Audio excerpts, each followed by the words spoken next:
Welcome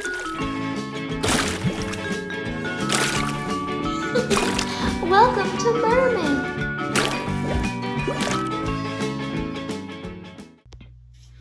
So we just covered probably one of the greatest mermaid movies. Now there's the remake to it. So it has been high up my list to talk about one of the weirdest parts of Disney history to witness, and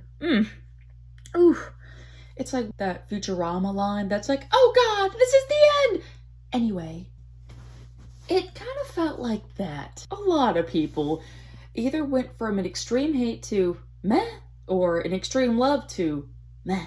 There weren't things I was unhappy with going into the movie, but there were things I was mixed about it afterwards. Like, you can't make a movie without a risk, and at some point, all of the characters we've known from James Bond or Disney characters, Marvel characters, end up going through some form of a change, and it's just the way life is. And it's not a bad attempt, but yeah, there were still things in this that, kind of makes sense why it feels like the Little Mermeh. So here we go. Let's dive into the very weird, risky waters of the Little Mermaid remake. Okay, so it has to be pointed out that there was a good creative mind going into this.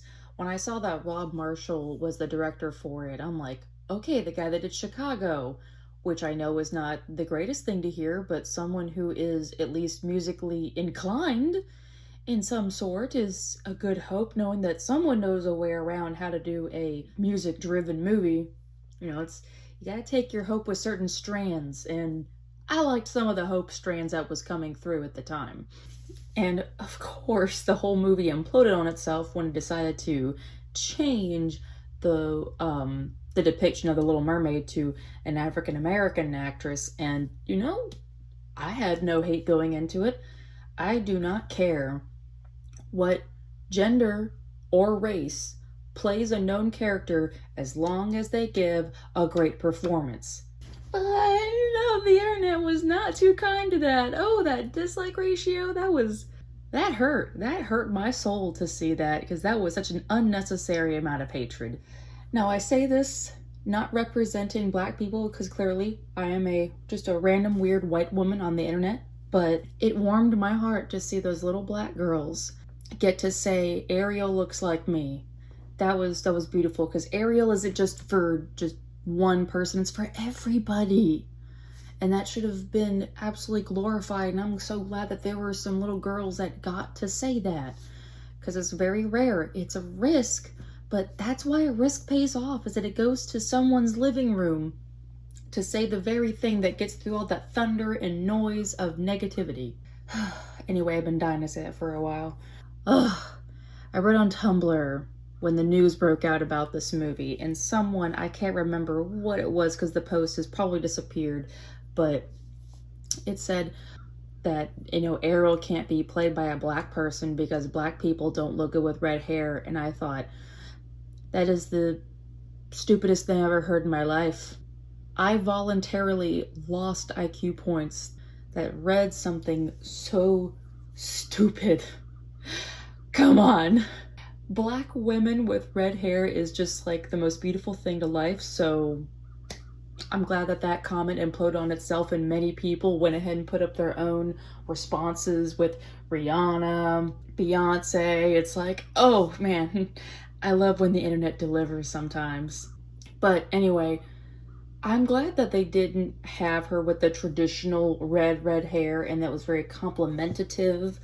It was just a good choice all around. I love the look they did for this version of Ariel. And I have to say, if it wasn't for Halle Bailey, I don't think the film would have the kind of charm that it had, because Ariel is such an infectiously positive character, as I've mentioned before. And the way that Halle gives this very adventurous self with the caring and gratitude and all the things, like the thirst for adventure, but the strength to be independent. You know, that is the Ariel I know, and that is the Ariel I saw on the screen. It was just absolutely beautiful the way she brought to life. And part of your world, That was perfection. I like to think that Alan Menken and Howard Ashman, something that they did in the late 80s, ended up being echoed in such a phenomenal honor. But then there's, the rest of the movie.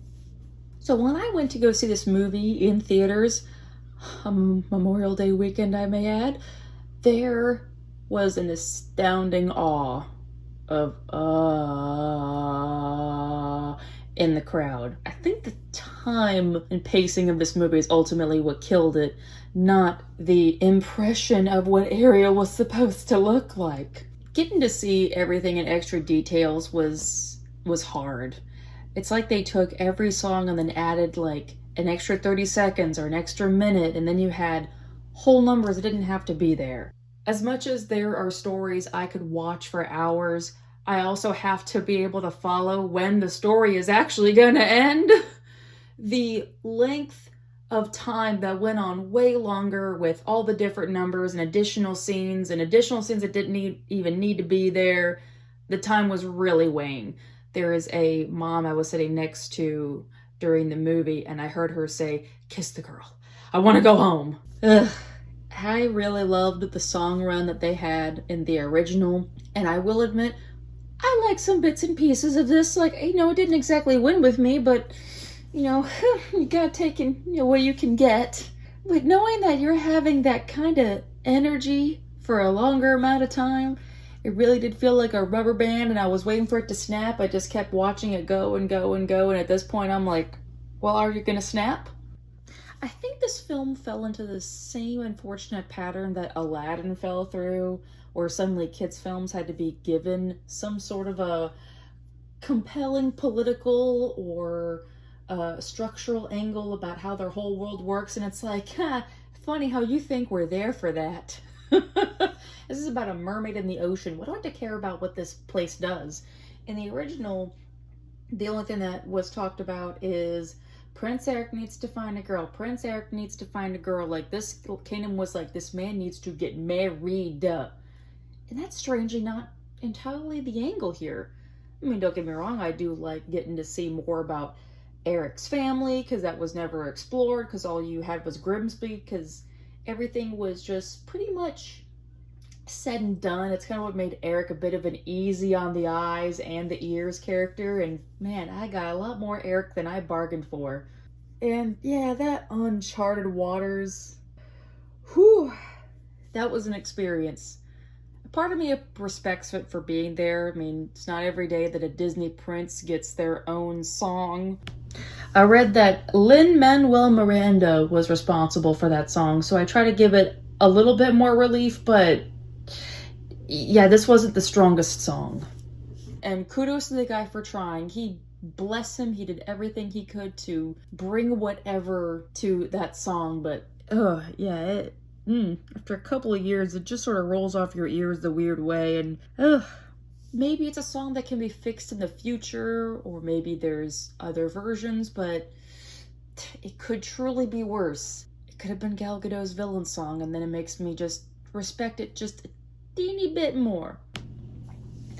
And the one thing that I will disagree with in this movie that unfortunately a lot of people have found fault with, Ariel not remembering she's supposed to get a kiss in 3 days. Like, it's the whole point of the movie, and it's like meant to make it more challenging that, oh no, Ariel doesn't know. It's like making Ariel this like surprise amnesiac just didn't really need to happen in the movie. Like, I look at the version from 1989 and go, well, Ursula could have clearly thrown in some loopholes, but she's like, no, I've already taken away her voice. That's already going to be tough as shit. But then having her not remember, it's like, well, she can't even speak for what she remembers.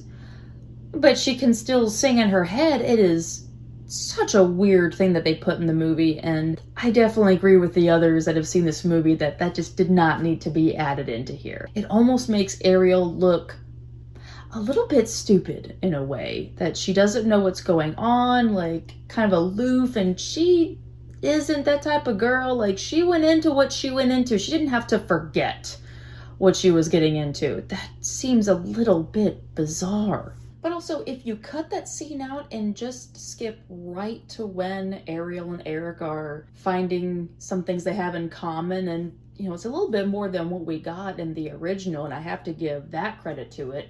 And I'll even forgive the whole, oh, it's My Little Mermaid, like, get out of here movie. But the middle, as messy as it is, there's good parts about it, and then there's that part that just didn't need to happen into it.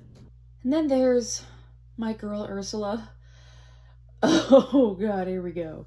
Oh man, so to try and make this positive note, I liked the idea of Melissa McCarthy playing Ursula.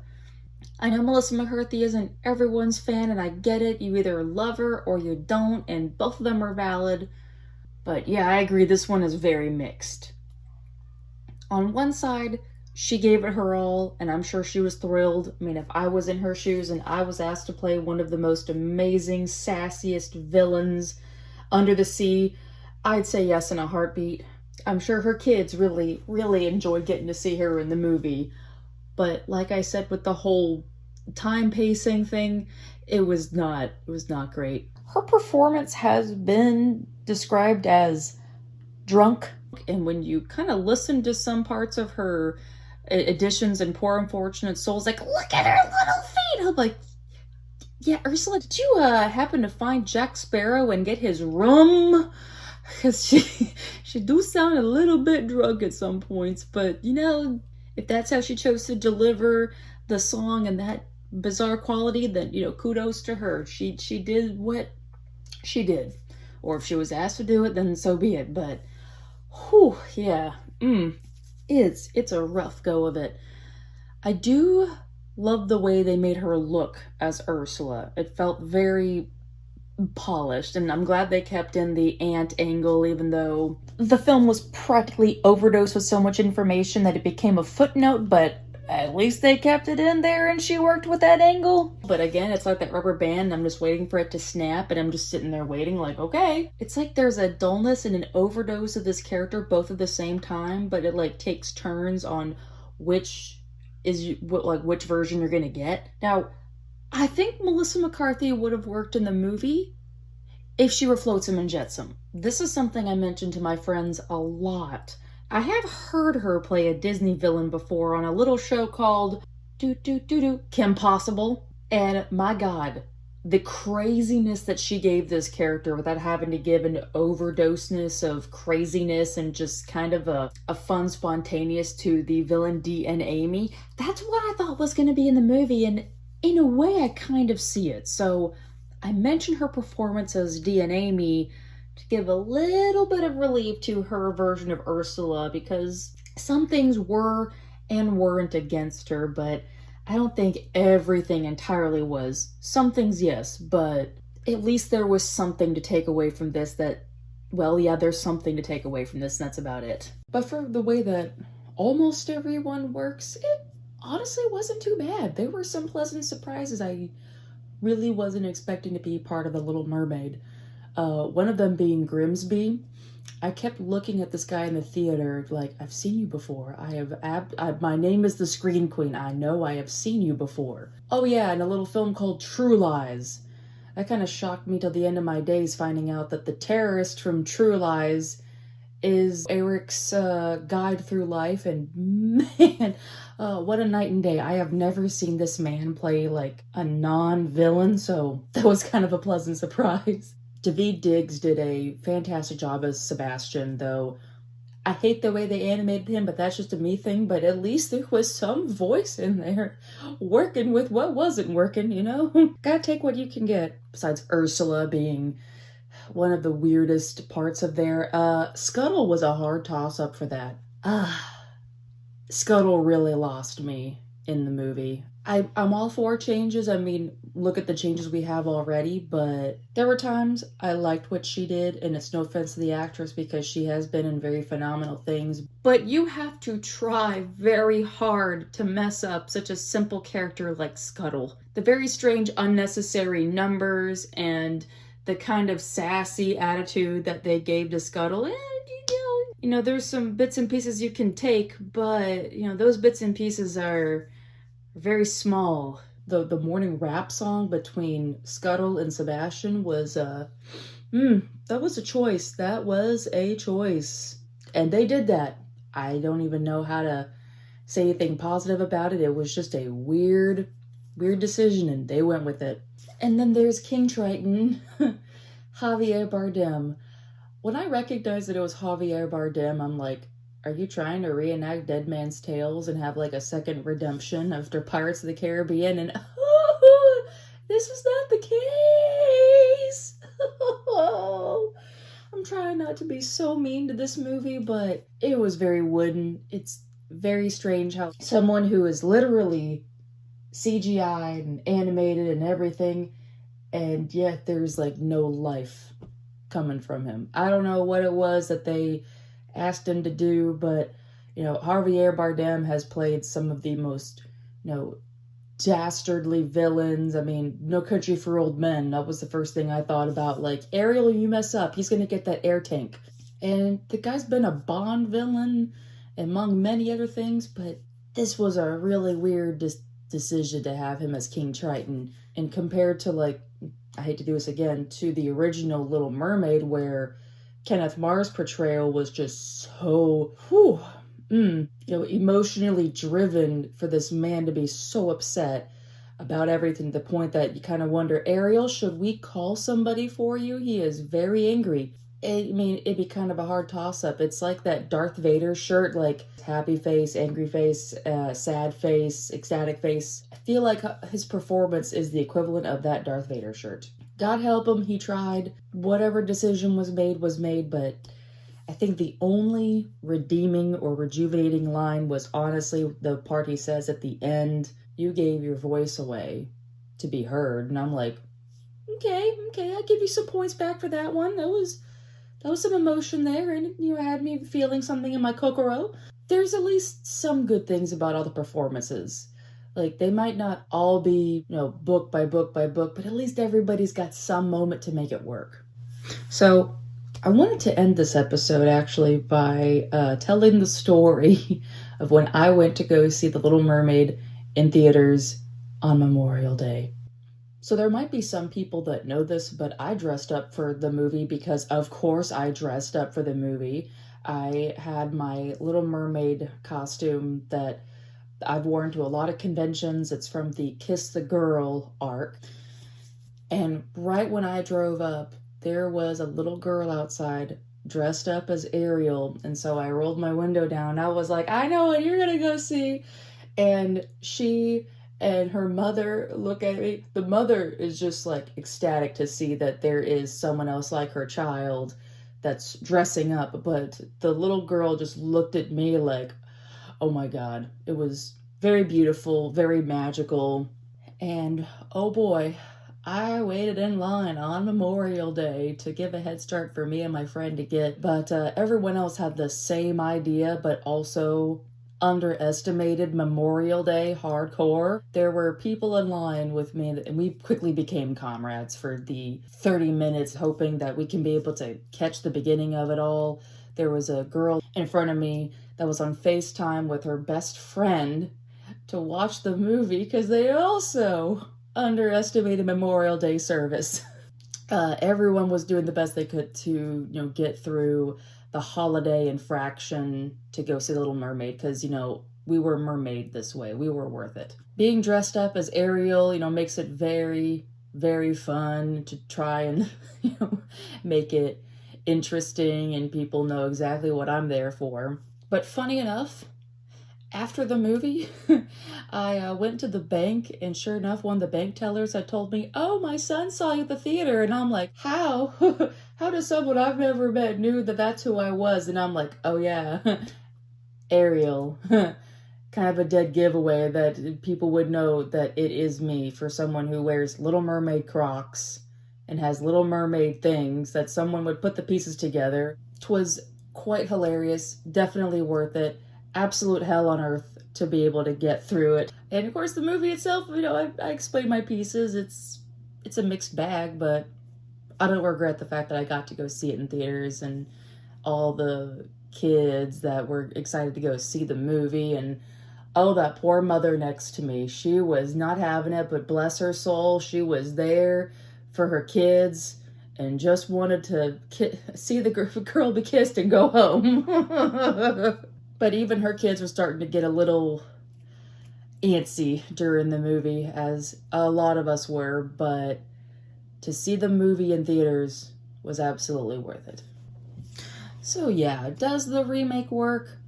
It does and doesn't. You know, with most films, you just have to take what you can get. And with this being a remake, there was a lot on the line to wonder what was going to be in there. But, you know, seeing what the outcome was, it could be so much worse. Still absolutely could be Snow White worse. And we are glad that it's not Snow White worse.